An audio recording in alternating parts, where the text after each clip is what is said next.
میرے بھائیو، یہ جو خانقاہیں ہیں، ان خانقاہوں میں جب ہم آتے ہیں،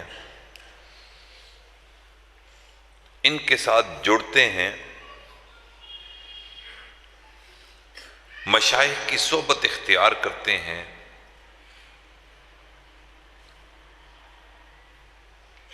تو صحبت اختیار کرنے میں جو نیت اختیار کی جاتی ہے،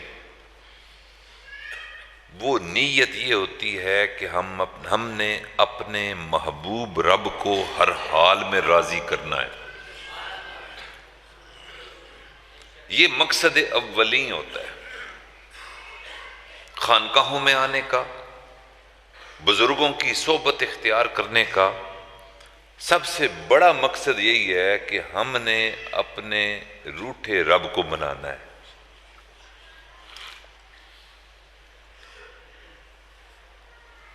اور روٹھا رب کو منانے کا ایک ہی طریقہ ہے کہ اس کے محبوب کی محبوب سنتوں کو اختیار کر لیا جائے۔ زندگی میں جتنے گناہ ہیں، ان گناہوں سے توبہ کر لی جائے، دوبارہ ان گناہوں پر اصرار نہ کیا جائے، گناہوں کو چھوڑتے ہوئے نبی علیہ الصلوۃ والسلام کے طور طریقے، اطوار، اعمال، افعال ان کو اپنی زندگی میں لے آنا، یہی محنت ان خانقاہوں میں ہو رہی ہے۔ گناہ کیا ہے؟ میرے بھائیوں، گناہ یہ ہے کہ ہر وہ کام جو اللہ کی منشا کے خلاف ہو، اللہ کے حکموں کو توڑنا، اس کو گناہ کہتے ہیں، اور نبی علیہ الصلوۃ والسلام کی سنتوں کو چھوڑنا، اس کو گناہ کہتے ہیں۔ جس میں نفس کی ملاوٹ آ گئی، جس عمل میں آقا کے طریقے سے ہٹ کر جو عمل کر لیا، تو من مرضی ہو گئی،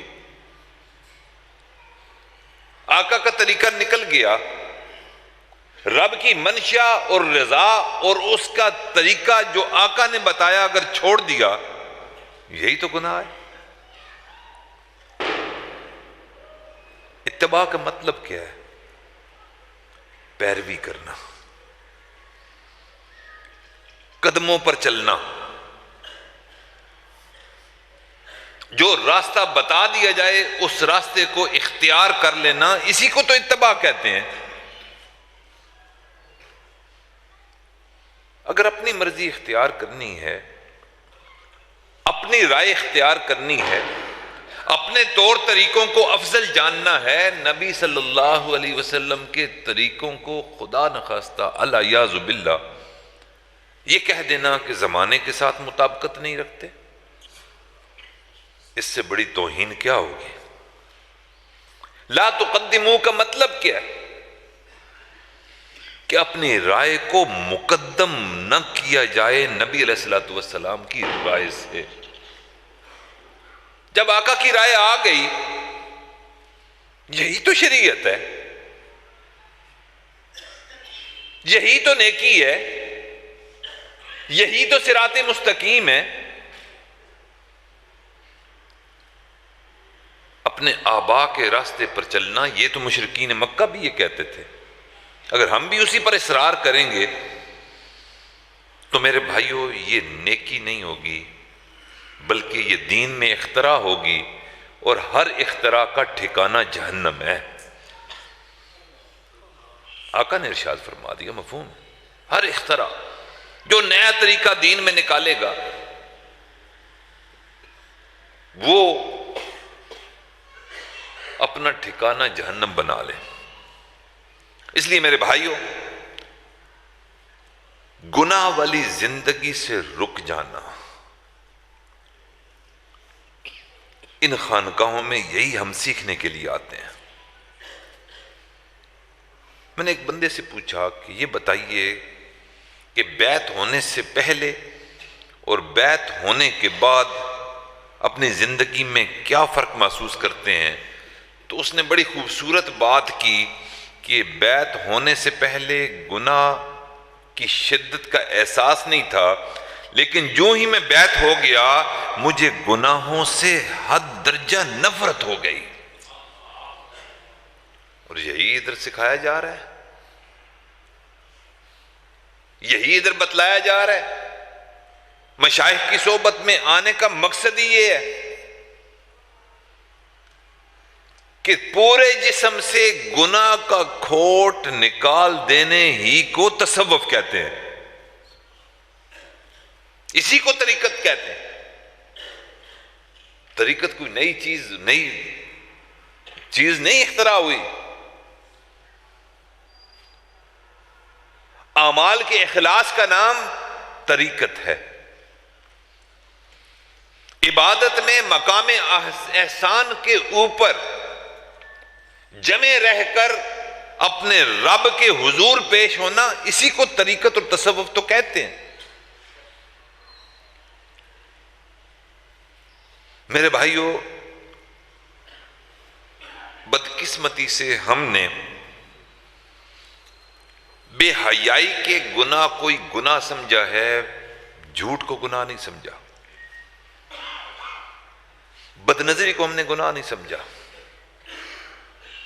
دوسروں کے بارے میں ایک رائے قائم کر کے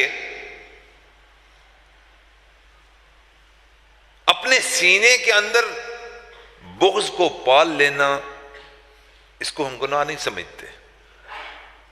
شاید ہمارے نزدیک گناہ کی تعریف یہ ہے کہ ہر وہ عیب، ہر وہ عمل جس کو معاشرے کے سامنے رکھ کر کیا جائے وہ گناہ ہے. جو معاشرے سے، خاندان سے، دوست احباب سے ہم چھپ کر اعمال کریں وہ گناہ نہیں ہے. میرے بھائیوں، یہ وہ گناہ ہیں جن کو ہم چھوٹا سمجھ رہے ہیں، جن کے بارے میں حضرت امام جعفر صادق رحمہ اللہ فرماتے ہیں، ارشاد فرمایا کہ کسی گناہ کو چھوٹا گناہ سمجھ کر مت کرو کہ یہ چھوٹا گناہ ہے. جھوٹ ہم بھی سمجھتے ہیں نا کہ جی فساد سے بہتر ہے کہ جھوٹ بول لیا جائے، جھوٹ کا معاملہ کر لیا جائے، دل کے اندر حسد پال لیا جائے، اپنا سودا بیچتے ہوئے ہلکا پھلکا جھوٹ بول لیا جائے، اس کو تو ہم چھوٹا گناہ سمجھتے ہیں. امام صاحب فرماتے ہیں کہ کسی گناہ کو چھوٹا سمجھ کر مت کرو، ہو سکتا ہے اس گناہ میں تیرے رب کی ناراضگی پوشیدہ ہو. بظاہر چھوٹا سمجھ رہے ہیں، اس کی وقت کوئی نہیں، معاشرہ اس کو گناہ کوئی نہیں سمجھتا، سکولوں کالجوں میں اس کی تربیت نہیں کی جاتی، بتایا نہیں جاتا ہولناکی کے بارے میں، تو یہ گناہ کوئی نہ ہوگا. پھر فرمایا حضرت امام نے، وہ ارشاد فرماتے ہیں کہ کسی چھوٹی سی چھوٹی نیکی کو صرف اس بنا پر ترک نہ کر دینا کہ وہ چھوٹی نیکی ہے، ہو سکتا ہے تیرے رب کی رضا اسی چھوٹی نیکی میں پوشیدہ ہو.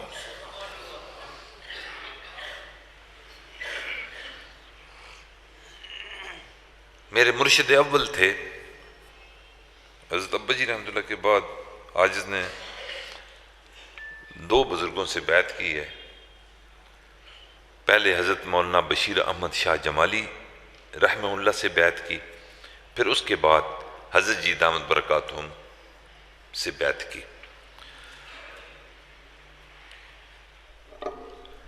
تو انہوں نے وفات سے پہلے ایک وصیت لکھی اور اپنی اہلیہ محترمہ کے سپرد کی، اور آج اس کا نام لیا کہ وہ چکوال سے آئیں گے تو یہ وصیت مجمع عام میں جب جنازہ ہو رہا ہوگا اس سے پہلے وہ سنائیں گے. اس وصیت کے مختلف حصے تھے، کچھ حصہ ان کا اپنے خاندان کے لیے تھا، کچھ جماعت کے لیے تھا اور کچھ دونوں کے لیے تھا. روحانی اور جسمانی تمام اولادوں کے بارے میں انہوں نے ایک بات ارشاد فرمائی. وہ فرمانے لگے کہ بیٹا، ایسا گناہ جو بند کمرے میں ہوتا ہے، کھڑکیاں دروازے بند کر دی جاتے ہیں، دیکھنے والا کوئی نہیں ہوتا سوائے پروردگار کے، اور ہم یہ سمجھتے ہیں کہ شاید یہ گناہ اور اس کے بد اثرات ہمارے اوپر، معاشرے میں، خاندان میں، دنیا میں اس کے اثرات نہیں پڑتے. حضرت فرمانے لگے کہ بند کمرے میں کیا گا گناہ، اس کی بدبو اللہ رب العزت پوری کائنات میں پھیلا دیتے ہیں.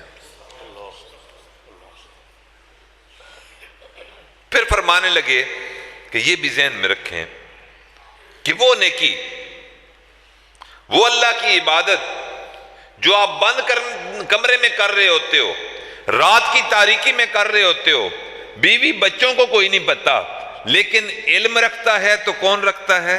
اللہ. جب اللہ علم رکھتا ہے، اللہ تعالیٰ اس کی خوشبو جو بند کمرے میں عبادت کی جاتی ہے، اس کی خوشبو بھی پوری کائنات میں پھیلا دیتا ہے.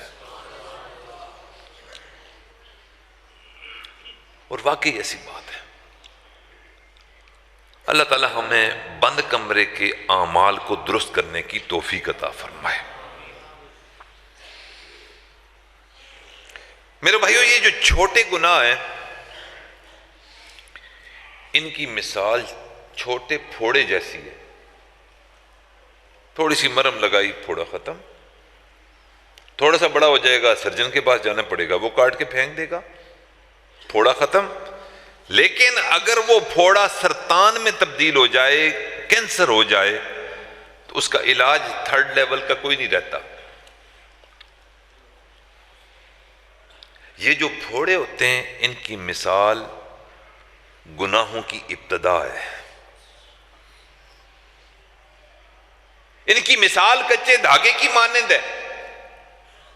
اس بچے کو عبد الوہاب کو بھی دے نا دھاگا کہ اس کو توڑ دو، تو اس کا زور نہیں لگے گا، فوراً یوں کھینچے گا، توڑ کے پھینک دے گا. ایک نہیں، 4 ٹکڑے کر دے گا وہ اس کے. احمد عبداللہ بھی کر دے گا. لیکن وہی 4 ٹکڑے اگر جوڑ لیے جائیں دھاگے کے اور ان بچوں کے حوالے کر دیے جائیں، تو وہ بچے اس دھاگے کو، 4 جڑے ہوئے ٹکڑوں کو نہیں توڑ سکتے. اس لیے میرے بھائیو، زندگی میں جو چھوٹا گناہ ہے، دوسرا گناہ آنے سے پہلے گناہ سے توبہ کر لینی چاہیے. اور یہ گناہوں پر توبہ کرنا اللہ تعالیٰ کو بڑا محبوب ہے.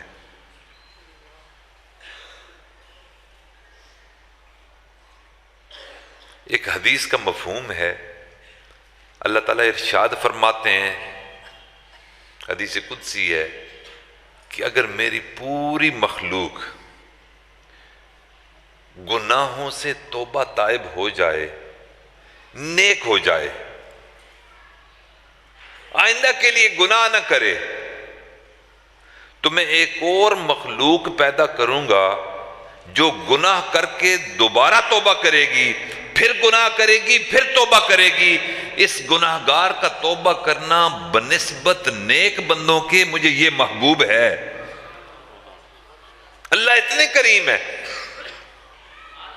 ہم گناہوں کو اکٹھا نہ کریں، بد نظری ہو جاتی ہے. انسان اسی وقت اللہ سے معافی مانگ لے. دل کے اندر کسی کا کینہ رکھ لیا، اسی وقت اللہ سے معافی مانگ لو. اکٹھے نہ کیا جائے. جھوٹ کو نہ اکٹھا کریں، ہرس کو نہ اکٹھا کریں، حسد کو نہ اکٹھا کریں، تکبر کو نہ اکٹھا کریں، نفرت کو نہ اکٹھا کریں. لوگوں کے بارے میں جو غلط خیالات ہیں ان کو دل میں مت اکٹھا کریں، کیونکہ اگر یہ سارے گناہ اکٹھے ہو گئے تو توبہ مشکل ہو جائے گی.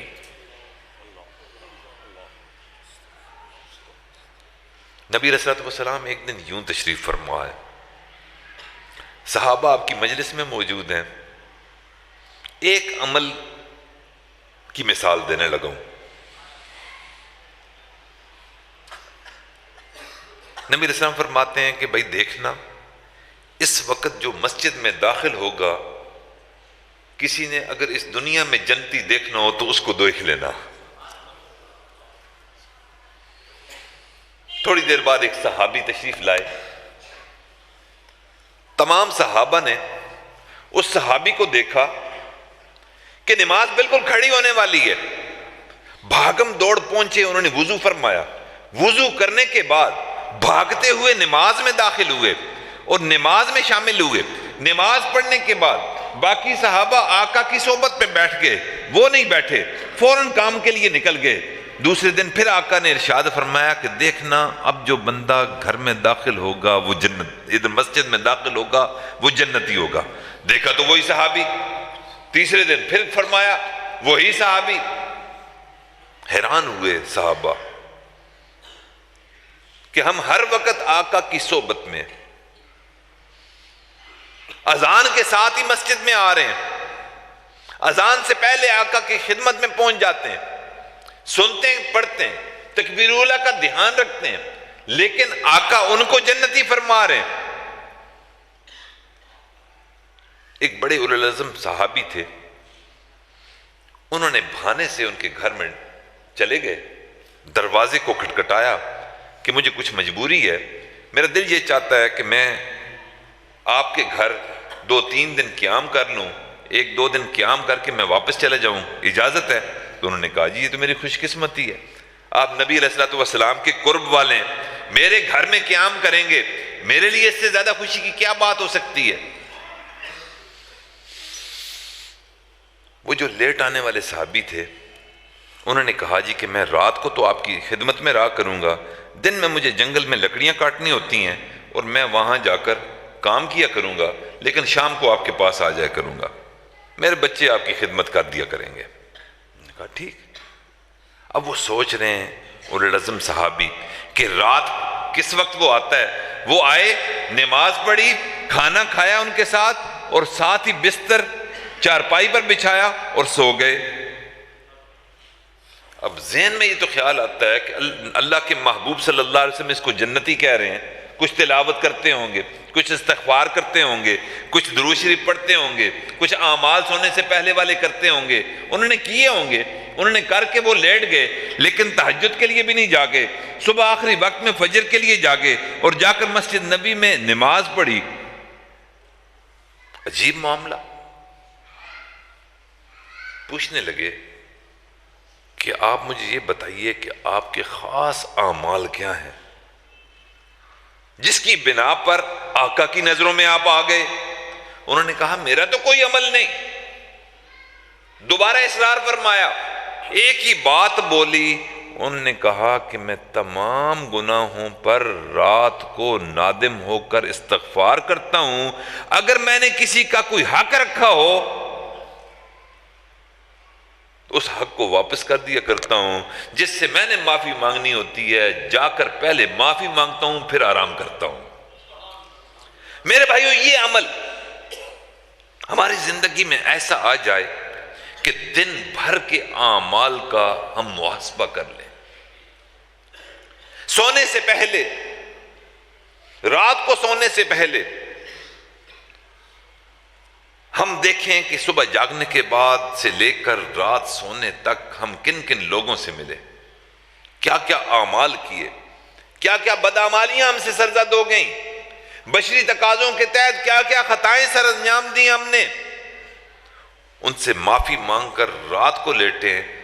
اور نبی علیہ الصلوۃ والسلام نے ارشاد فرمایا، سن لیجئے، آقا نے فرمایا کہ جو بندہ سید الاستغفار صبح پڑھ لے، اللہ اکبر، سید الاستغفار صبح پڑھ لے، رات ہونے سے پہلے اگر وہ مر جائے وہ سیدھا جنت میں جائے گا۔ اور جس بندے نے رات کو سید الاستغفار پڑھ لیا، رات سوتے ہوئے صبح فجر تک، اگر اس کی روح پرواز کر گئی تو یہ بھی سیدھا جنت میں جائے گا۔ یہ استغفار کرنا اللہ تعالیٰ کو اتنا محبوب ہے۔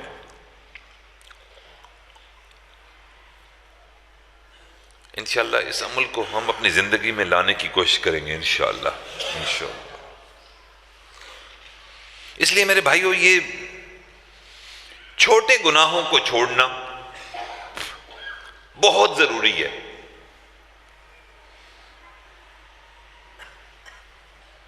حافظ ابن قیم رحمہ اللہ فرماتے ہیں، وہ فرماتے ہیں کہ اس بحث میں آپ مت پڑو کہ گناہ چھوٹا ہے یا بڑا، ہمیں یہ سوچنا چاہیے اس کی ذات کی عظمت کو کہ جس کے حکموں کو ہم توڑ رہے ہیں، اس کی کبریائی کو، اس کی بڑائی کو، اس کی عظمت کو، اس کی تخلیقات کو، اس کی تمام مخلوقات کے بنانے کو۔ یہ زمین جو ہے، یہ بنانے والی ذات کون سی ہے؟ یہ آسمان بنانے والی ذات کون سی ہے؟ یہ بحر و بر کس نے بنائے ہیں؟ یہ شجر و حجر کس نے بنائے ہیں؟ میرے بھائیو، ہر کائنات کے اندر جو چیز بھی ہے اس کے بنانے والی ذات اللہ رب العزت کی ہے۔ پھر اس ذات کے حکموں کو توڑنا، اس بات کو مد نظر رکھنا ہے کہ یہ چھوٹے بڑے گناہ کے بات نہیں کہ ہم حکم عدولی کس کی کر رہے ہیں۔ ایک بزرگ تھے، ان کو یوں قلب پر کچھ القاء ہوا کرتا تھا، الہام ہوا کرتا تھا۔ اللہ رب العزت ان پر مہربانی فرماتے تھے، ان کے قلب پر کوئی بات القاء فرما دیا کرتے تھے۔ مقصد یہ ہوتا تھا کہ ان سے منسلک، ان سے وابستہ جتنے بھی ان کے مریدین اور ان کے شاگرد ہیں، تاکہ ان کا فائدہ ہو جائے۔ اللہ رب العزت نے ایک مرتبہ ان کے قلب پر القاء فرما دیا۔ اللہ تعالیٰ نے ارشاد فرمایا کہ لوگوں کو بتا دیجئے کہ جب یہ گناہ کرنا چاہتے ہیں، بات تو ایسی ہے، جب یہ گناہ کرنا چاہتے ہیں تو ان تمام دروازوں کو بند کر لیتے ہیں جہاں سے مخلوق ان کو دیکھتی ہے۔ مخلوق میں کون ہے؟ مرد، عورت، بچہ، بچی، حتیٰ کہ گناہ کرتے وقت واقعی جو نو مولود بچہ ہو اس سے بھی حیا آتی ہے۔ چھوٹا بچہ جو بے شعور ہوتا ہے اس سے بھی بندہ حیا کرتا ہے۔ تو اللہ تعالیٰ فرماتے ہیں تو ان تمام دروازوں کو بند کر لیتے ہیں جہاں سے دنیا دیکھتی ہے، لیکن اس دروازے کو بند نہیں کرتے جس سے میں پروردگار دیکھتا ہوں۔ وہ دروازہ بند ہو نا، پتہ تو پھر چلے۔ پھر آگے اللہ تعالیٰ نے ارشاد فرمایا، کیا اپنی طرف دیکھنے والوں میں مجھے یہ سب سے کم درجے کا سمجھتے ہیں؟ بچے کو بھی اہمیت دے رہے ہیں، مرد و عورت کو بھی اہمیت دے رہے ہیں، جانوروں کو بھی اہمیت دے رہے ہیں۔ نہیں اہمیت دیتے تو پروردگار کو اہمیت نہیں دیتے۔ اپنی طرف دیکھنے والوں میں سب سے کم درجے کا مجھے ہی سمجھتے ہیں۔ میرے بھائیو، یہ تو وہ پردے ہیں جو رب نے ہمارے قائم رکھے ہیں۔ پہلی امتوں پر جب اللہ ناراض ہوتے تھے تو ہر گناہ کی ایک علیحدہ بدبو پیدا فرما دیا کرتے تھے۔ کسی نے جھوٹ بولا، دور سے پتہ چل رہا ہوتا تھا کہ یہ بدبو آ رہی ہے، اس کا مطلب یہ بندہ جھوٹ بول رہا ہے۔ فلاں قسم کی بدبو آ رہی ہے، اس کا مطلب اس نے بے حیائی والا کام کیا ہے۔ فلاں قسم کی بدبو آ رہی ہے، اس کا مطلب ہے اس نے کسی پر ظلم کیا ہے۔ یعنی ہر گناہ کی بدبو علیحدہ ہوا کرتی تھی۔ میرے بھائیوں، آج ہم چودھری صاحب، ملک صاحب، خان صاحب، دکاندار صاحب، صنعت کار صاحب، حکمران صاحب، یہ جو عزتوں کے ساتھ ہم زندگی گزار رہے ہیں، یہ نبی علیہ الصلوۃ والسلام کی دعا کی قبولیت کا نتیجہ ہے۔ یہ مطلب نہیں کہ ہمارے اعمال سنور گئے، یہ اللہ تعالیٰ نے کریمی فرمائی ہے نبی علیہ الصلوۃ والسلام کی دعا کو قبول فرما کر۔ اس لیے اس ستاری کا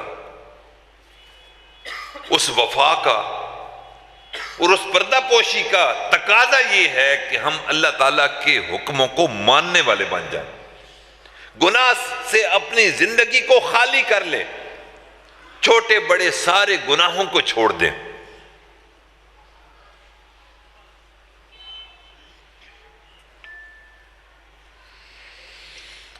حضرت امام اعظم ابو حنیفہ رحمہ اللہ کے مشائخ اساتذہ میں سے ایک مشہور بزرگ گزرے ہیں، ان کا نام ہے عطا بن ابی رباح رحمۃ اللہ علیہ۔ بڑے اللہ کے قرب میں تھے، اللہ کے ولی تھے، اور بہت بڑے مشائخ میں ان کا شمار ہوتا تھا۔ ان پر بھی اللہ تعالیٰ یوں القاء فرمایا کرتے تھے باتیں۔ ہمارے حالات بھی ہم دیکھتے ہیں کہ سوائے شرمندگی کے ہمارے پاس کوئی نہیں،